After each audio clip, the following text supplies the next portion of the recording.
Então, versículos 31 a 34 de João, capítulo 4. Enquanto isso, os discípulos insistiam com ele, com Jesus, dizendo: Mestre, coma alguma coisa. Mas ele lhes disse: Tenho algo para comer que vocês não conhecem. Então os seus discípulos disseram uns aos outros: Será que alguém lhe trouxe comida? Disse Jesus: A minha comida é fazer a vontade daquele que me enviou e concluir a sua obra. Então, esse texto, o texto de João, capítulo 4, que é um texto bem extenso, vai do capítulo 1, do versículo 1 até o versículo 42, o texto começa dizendo: Enquanto isso, os discípulos insistiam com ele: Mestre, come alguma coisa. E daí a gente tem que voltar lá para o início do texto, a gente não leu o início do texto, né? A gente até conhece bastante bem a história da mulher samaritana, mas vamos voltar lá para o início do texto para entender o que está acontecendo. No início do texto dizia assim: Jesus, cansado da viagem, eles estavam vindo da Judéia e estavam indo para Galiléia, e entre a Judéia e a Galiléia estava Samaria. Jesus, a questão dos samaritanos eu não vou explicar, tá? Isso eu vou deixar para domingo para os outros pastores explicar. Aqui no domingo o pastor William já explicou um pouquinho, mas tinha uma questão muito complicada aí, envolvendo preconceito, né, quanto aos samaritanos, e isso é bem vital para entender o texto. Mas vamos deixar isso para lá. Vamos ficar no nosso texto. Então, Jesus, cansado da viagem, já tinha vindo lá da Judéia, entrou na Samaria, um dia de viagem, né, um bom trajeto de viagem. Jesus, cansado da viagem, sentou-se à beira do poço. Isso se deu por volta do meio-dia. Então, era meio-dia, sol a pique, né? Eles vêm caminhando, não é de carro, né? Caminhando, meio-dia, Jesus cansado. Os discípulos então foram à cidade de Sicar comprar comida. Então estão cansados, sedentos e com fome, é óbvio, é meio-dia. Então os discípulos, e notem aí então, né, que os discípulos vão realmente para a cidade para comprar comida, ou seja, eles estão com fome. E projetem aí, então, vamos imaginar que, por mais que o vilarejo ali, a vila de Sicar, fosse próxima do poço, né? Eles levaram um tempo até ir para a cidade, fazer a compra, voltar com a comida, né? E durante esse tempo, chegou a mulher samaritana ali no poço e teve o diálogo com Jesus, né? Aquele diálogo que Jesus, que ela vem tirar água e Jesus fala que quem beber da água que eu lhe der jamais terá sede, né? E ela diz: dá-me dessa água. Jesus mandou ela chamar o marido e ela disse que não tinha marido. E daí Jesus disse para ela: 5 maridos você já teve, esse que você tem agora não é teu marido. Aí ela diz: nossa, eu vejo que você é mestre, né? E a ficha começa a cair. E o que acontece ali é a conversão da mulher samaritana. Maravilhoso o texto. Mas então, esse é o intermeio aí, que os discípulos e Jesus chegam, caminham desde manhã até de meio-dia, chegam em Sicar ao meio-dia, naquele poço ali. Jesus fica ali no poço. Os discípulos vão à cidade, vão comprar alimento, levam um tempo para ir, levam um tempo para voltar. Que horas era quando eles voltaram? Sei lá, 1h da tarde, né? Então, imagine, se eles já estavam com fome antes, foram para a cidade comprar alimento, quando eles voltaram, já quase 1h da tarde, eles estavam com mais fome ainda, e imagino que Jesus também esteja com fome, claro, porque eles saíram de manhã, andaram a manhã toda. Então, essa é a questão. Mas, Jesus lhes disse: tenho algo para comer que vocês não conhecem. Então, os seus discípulos disseram uns aos outros: será que alguém lhe trouxe comida? Né?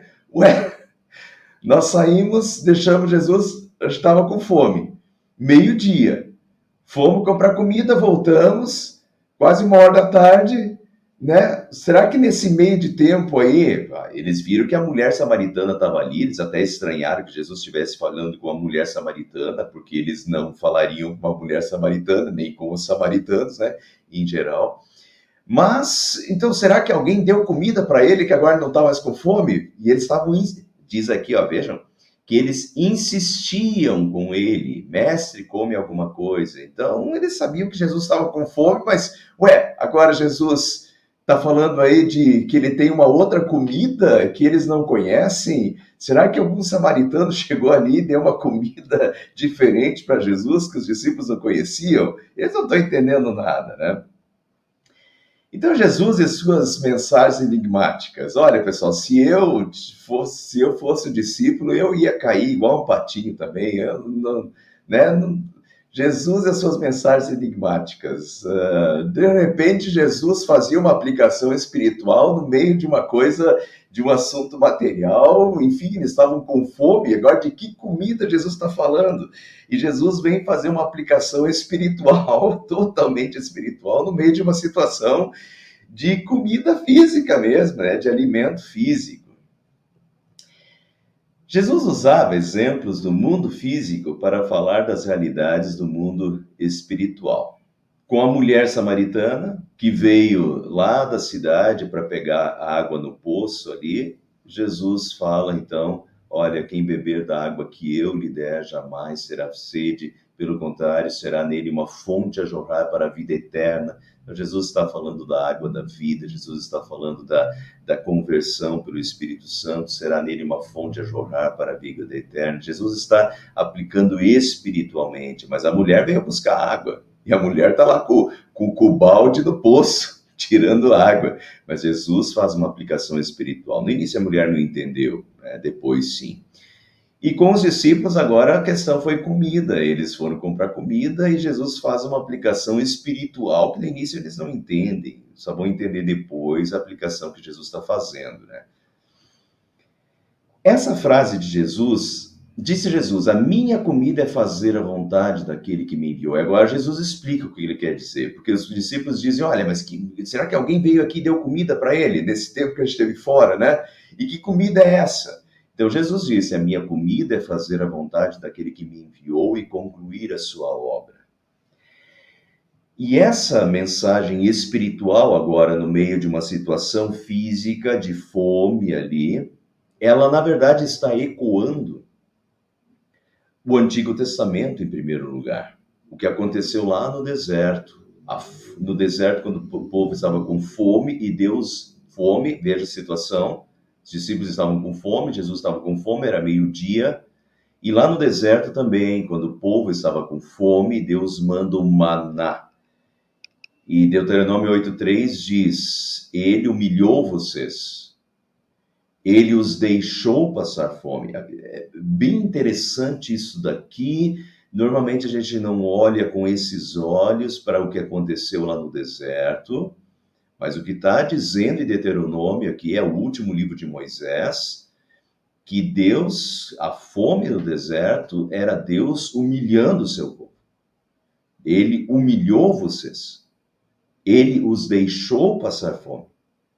Então foi proposital, Deus estava ensinando uma lição ao povo com a fome, porque aquele povo era o povo que saiu do Egito, que foi libertado milagrosamente do Egito, foi tirado lá depois das 10 pragas, que eles viram a mão poderosa de Deus agindo nas 10 pragas, que eles passaram pelo meio do Mar Vermelho, né, aberto para que eles passassem. Depois que eles passaram, o Mar Vermelho fechou sobre Faraó e seus exércitos. Então, esse foi um povo que viu as maravilhas de Deus, que viu o poder de Deus, que tem tudo para confiar em Deus, mas eles passam, entram no deserto, já começam a reclamar, já começam a desconfiar de Deus. Então, ele humilhou vocês, ele os deixou passar fome, ele os sustentou com o maná, que vocês não conheciam, e que nem os pais de vocês conheciam. Notem que é um alimento que vem dos céus. Jesus vai falar sobre isso um pouco mais adiante no capítulo 6, em João capítulo 6. E Jesus, inclusive, nesse texto vai dizer que ele é o pão da vida, que ele é o maná que desceu dos céus. Mas vejam aqui que já no Antigo Testamento, Deus os humilha, Deus deixa eles passar fome, então Deus manda esse alimento que vem dos céus e que é desconhecido pelas pessoas, é um milagre acontecendo, uma coisa que vem de Deus, quer dizer, Deus está sustentando milagrosamente. Não é uma coisa que eles plantaram, não depende deles, eles têm que depender de Deus.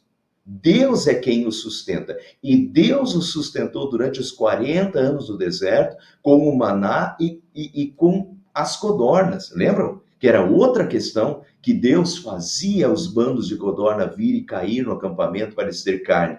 E Deus, todos os dias, a não ser no sábado, que era o dia sagrado, mas todos os dias o maná descia do céu. Deus sustentou o seu povo. O povo deveria depender de Deus, confiar em Deus de todo o coração e depender de Deus. Então aqui Deus os sustentou com maná que vocês não conheciam, que nem os pais de vocês conheciam, para que vocês compreendessem que o ser humano não viverá só de pão, mas de tudo que procede da boca do Senhor. Ou seja, confiem em Deus. Se Deus os tirou do Egito, se Deus fez promessas para vocês, Deus as cumprirá. E Deus é fiel. E Deus cumpre as suas promessas, Deus cumpre a sua palavra, e Deus é fiel.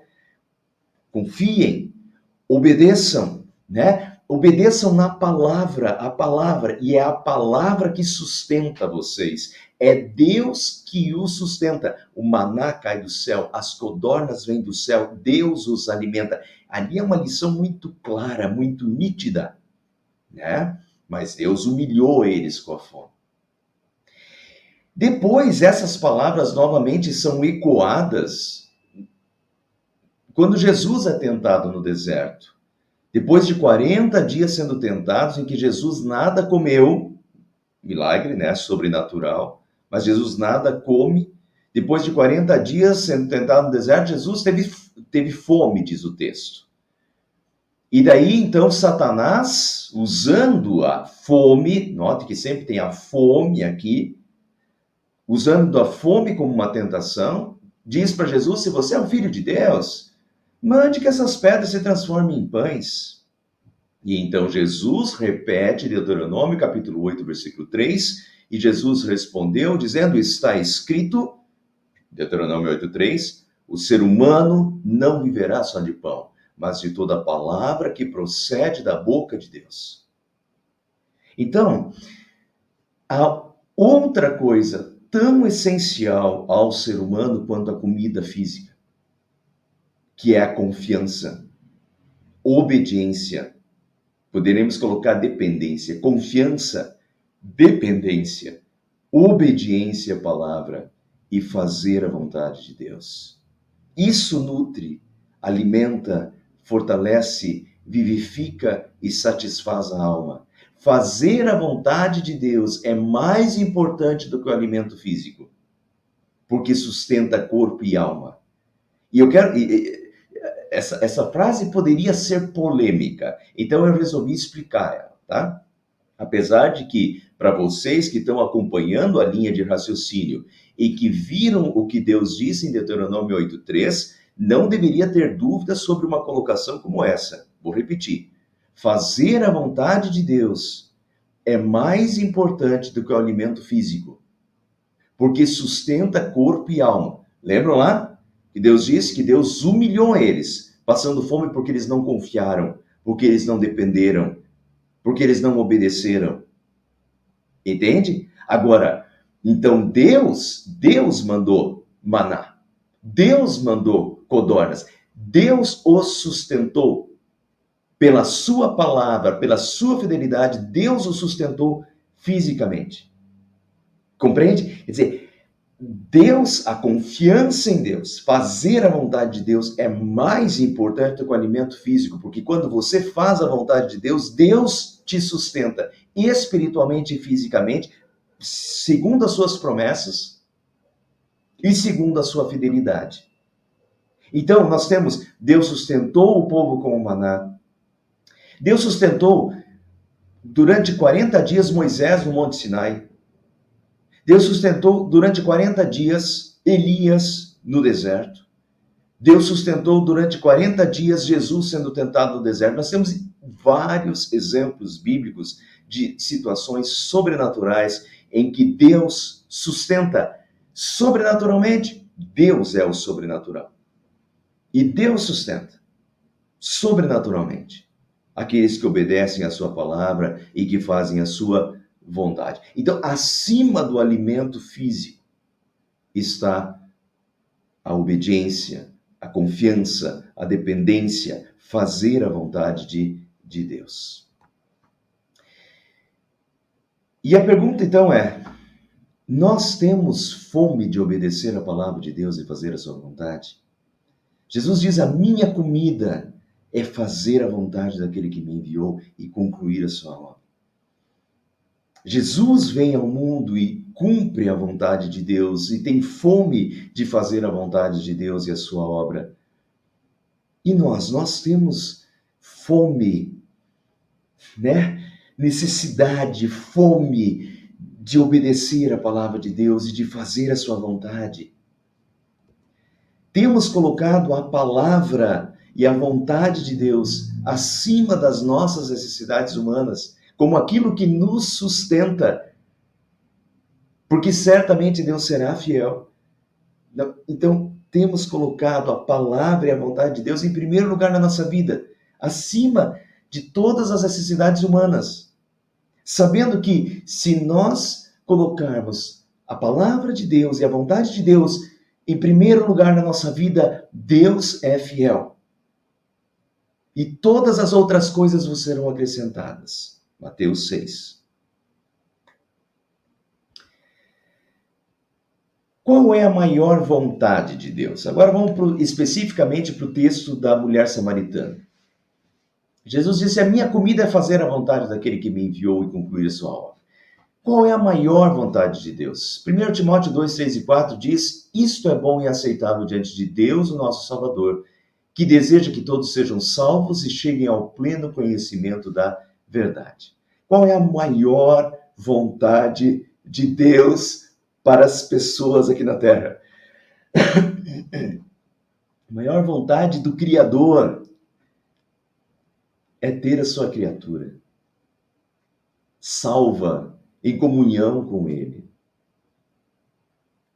É bom e aceitável diante de Deus, nosso Salvador, que Deus deseja, Deus, o nosso Salvador, tudo em amarelo, Deus, o nosso Salvador, deseja que todos sejam salvos e cheguem ao pleno conhecimento da verdade. Essa é a maior vontade de Deus aqui na Terra. Que todos sejam salvos e cheguem ao pleno conhecimento da verdade. Agora, meus irmãos, vamos aplicar isso. Esse é o maior desejo de Deus, que todos sejam salvos e cheguem ao conhecimento da verdade.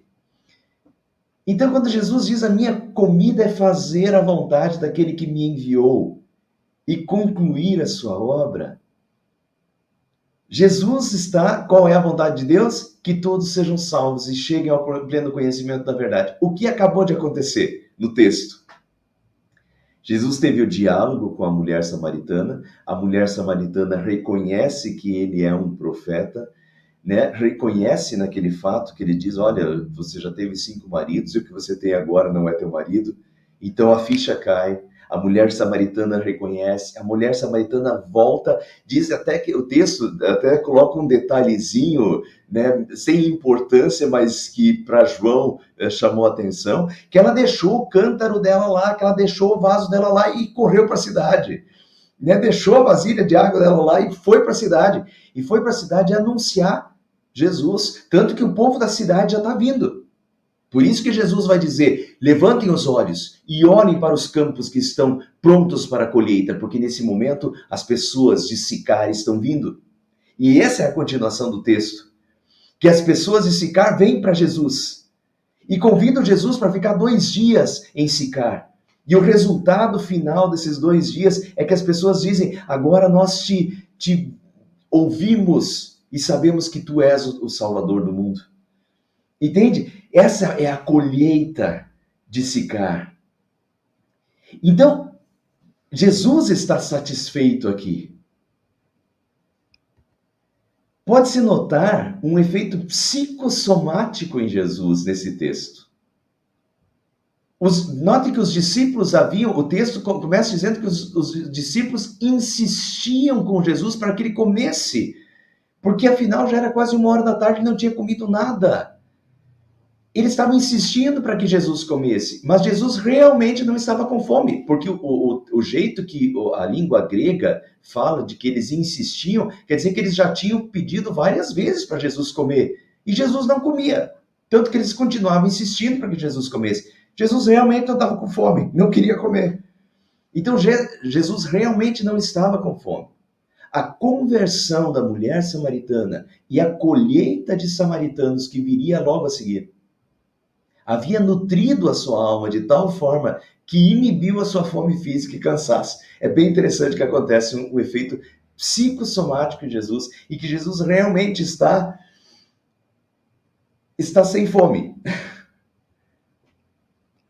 Provavelmente nós também já notamos isso. Pessoal, às vezes isso acontece quando a gente tem uma forte emoção, quando a gente encontra uma pessoa que há muito tempo a gente não encontra e fica conversando com aquela pessoa e nem esquece que está com fome, esquece que está com sede, esquece que está cansado. É um efeito psicossomático, entende? Mas então aqui isso acontece com Jesus, que Jesus não está com fome. Ele deveria estar com fome. Quando eles deixaram lá, Jesus, ao meio-dia, naquele posto, Jesus estava com fome. Eles foram comprar comida, voltaram 1 hora da tarde, Jesus não estava mais com fome. Ué, o que aconteceu? Né? Então, Jesus diz, a minha comida é fazer a vontade daquele que me enviou.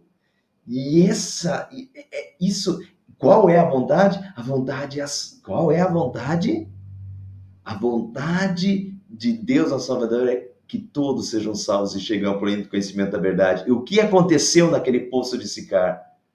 A mulher samaritana conheceu a verdade e conheceu a salvação, né? E daí acontece isso que Jesus, isso é tão satisfatório, e isso né, enche Jesus de tal forma e alimenta Jesus de tal forma que Jesus não estava com fome, ele fez a vontade, né, do Pai. Pessoal, então eu falei que provavelmente nós já notamos isso, que a gente, quando a gente tem fortes emoções e a gente esquece que está com fome, esquece que está com sede, esquece que está cansado. Mas a pergunta é, nós já notamos isso em coisas espirituais, porque Jesus notou isso aqui, essa plena satisfação da alma de ver aquela mulher samaritana salva. E saber que ela está, nesse momento, ela está testemunhando na cidade, porque Jesus sabia tudo, assim como ele sabia que ela já tinha tido 5 maridos. Jesus sabia que nesse momento ela estava lá testemunhando e que as pessoas de Sicar já estavam vindo. Tanto que logo o próximo versículo Jesus vai dizer assim, olha, olhem para os campos, porque os campos já estão prontos para a ceifa. As pessoas já estão vindo, as pessoas de Sicar já estão vindo pelo testemunho da mulher e vai ter várias conversões de samaritanos ali. Jesus está radiante, Jesus está cheio, né? Fazer a vontade de Deus é maravilhoso. E ver isso, que a vontade de Deus aconteceu e a mulher samaritana convertida e os samaritanos de Sicar vindo e vão ser convertidos também, isso deixa Jesus radiante. Pessoal, já sentimos isso em coisas espirituais também, essa satisfação de ver isso acontecendo na vida de pessoas. Eu, como pastor, já tive o prazer de ver isso. E também já perdi a fome, e também já perdi a sede, e também já perdi o cansaço ao ver isso. É sensacional, é maravilhoso. Às vezes você vê pessoas que, que se chegam novamente a Jesus, que estavam distantes e que de repente redescobrem Jesus, que são convertidas, né? O que isso causa alegria e eles querem conversar e eles querem falar, e quando eles falam da conversão e eles falam da sua fé em Jesus que agora eles têm, isso para a gente é tão satisfatório, isso deixa a gente tão alegre, tão radiante, que a gente esquece de tudo, esquece da fome, esquece da sede. Já aconteceu isso comigo também. Isso é maravilhoso. E a pergunta aqui é, Pessoal, não tem nada mais precioso no mundo do que isso, do que você poder sentir essa alegria de testemunhar para uma pessoa, levar uma pessoa a Jesus e ver essa pessoa recebendo a água da vida eterna, aquela que sacia a sede, que a pessoa nunca mais terá sede, pelo contrário, essa água se torna uma fonte a jorrar dentro da pessoa para a vida eterna. E isso é uma coisa que está ao nosso alcance, que a gente consegue desfrutar. Quando a gente testemunha da fé, quando a gente leva pessoas a Jesus, né? E quem converte a Jesus, mas quando uma pessoa é convertida e a satisfação que isso dá para a gente é maravilhoso, é a melhor coisa desse mundo. Não tem coisas humanas que se igualam, porque isso é a salvação de uma alma, é a salvação eterna de uma alma. É uma satisfação inenarrável. E disse Jesus: a minha comida é fazer a vontade daquele que me enviou e concluir a sua obra. E isso eu acho que é bem pertinente agora que nós estamos na Quaresma, nos aproximando da Páscoa, né? Daqui 2 semanas aí a gente já é Semana Santa e Páscoa. E Jesus diz que a minha vontade, né, é fazer a vontade daquele que me enviou e concluir a sua obra. Concluir a sua obra. Quando Jesus fala do Pai, né, fazer a vontade do Pai e concluir a sua obra, quando Jesus está nesse mundo, ele fala dessa maneira, ele se dirige a Deus como Pai, mas a gente sabe que não era só a vontade do Pai que ele estava fazendo, e nem era só a obra do Pai que ele estava fazendo, mas era a obra de Deus, do Deus Triuno, Pai, Filho e Espírito Santo. Essa era a vontade de Jesus também, e essa era a obra de Jesus, a obra de salvação de Jesus também, né? Era uma forma de Jesus colocar isso como ser humano aqui neste mundo, né? A sua identificação com o Pai. Mas concluir a obra. O que é concluir a obra? Qual era a obra? A obra foi concluída por Jesus no está consumado na cruz. Quando Jesus, na cruz, dá o último suspiro e diz: está consumado. O que está consumado? O que está completado? O que está completo agora? A obra da salvação, a obra pela qual Jesus veio ao mundo. Deus amou ao mundo de tal maneira que enviou, que deu o seu Filho unigênito, para que todo que nele crê não pereça, mas tenha a vida eterna. Essa é a obra da salvação. Mas onde essa obra se conclui? Essa obra é concluída. Deus enviou o seu Filho, Deus amou ao mundo de tal maneira que deu o seu Filho. Mas o seu Filho tem uma obra a ser completada, que é carregar os nossos pecados, que é pagar pelos nossos pecados na cruz. E então, na cruz, depois de tudo feito, Jesus diz: está consumado. A obra está concluída, a obra da salvação está concluída. Meus irmãos, está concluída mesmo, né? Vamos nos consolar com isso. Nós todos somos pecadores, mas está consumada, a obra da salvação está concluída. Jesus fez tudo que nós precisávamos, nós temos salvação, nós pecadores, há salvação para nós pecadores, porque Jesus consumou, Jesus completou a obra na cruz. Jesus fez a vontade do Pai. Ele veio ao mundo para salvar, ele concluiu a sua obra salvadora. E agora, todo aquele que nele crê não pereça, mas tenha a vida eterna. Todo aquele que nele crê não pereça, mas... Então, essa é a obra e esta é a vontade. Qual é a vontade de Deus? A vontade de Deus é que todo aquele que nele crê não pereça, mas tenha a vida eterna, né? Então, quando a obra de Deus, isso até aqui a gente poderia dizer, Jesus concluiu a sua obra no está consumado na cruz. Mas quando Jesus conclui a sua obra na Samaritana, e quando Jesus conclui a sua obra em nós? Jesus morreu na cruz para nos salvar.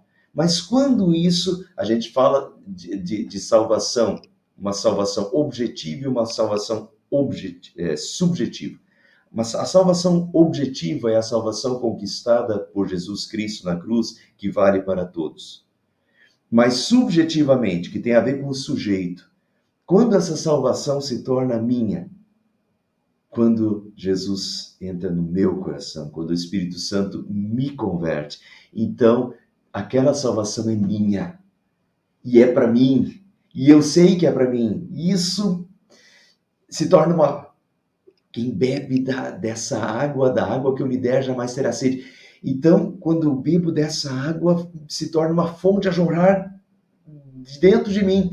E agora eu creio, e agora eu confio, e agora eu sei que Jesus morreu na cruz por mim, pelo mundo inteiro, sim, mas por mim. É subjetivo, é para mim. Então, quando a obra de Deus concluída na cruz está consumada, quando essa obra se conclui na Samaritana e em nós. João 4,42, o povo, no final do texto, diz: agora cremos. Nós mesmos ouvimos e sabemos que esse é o Salvador do mundo. A obra de Deus se conclui em nós quando nós cremos. Então isso se torna meu. É para mim. Isso é válido para mim. Então eu bebo. Quando se concluiu a obra salvadora de Deus na Samaritana? Quando ela realmente entendeu que não era aquela água ali do poço, mas que Jesus era a água da vida. E quando ela bebeu da fonte, né? Creu que Jesus era o Salvador do mundo e era o seu Salvador, né? E quando nós cremos, quando o Espírito Santo tocou na nossa vida, então a obra de Deus se conclui nas claras. A gente poderia até pensar, mas só se conclui nos novos céus e na nova terra. Sim, plenamente, né? A obra de Deus plena em que nós seremos 100%, né? Isso realmente ainda há uma conclusão final dos novos céus e da nova terra. Mas esse está consumado de Jesus na cruz, essa salvação conquistada, ela se torna nossa, essa obra se conclui em nós quando nós cremos, né? E quando essa salvação chega no nosso coração também. Quem beber da água que eu lhe der, nunca mais terá sede. Ao contrário, a água que eu lhe der se tornará nele uma fonte a jorrar para a vida eterna. Então, temos de fazer a vontade daquele que nos enviou e de participar da obra salvadora de Deus nesse mundo. É assim que eu quero concluir.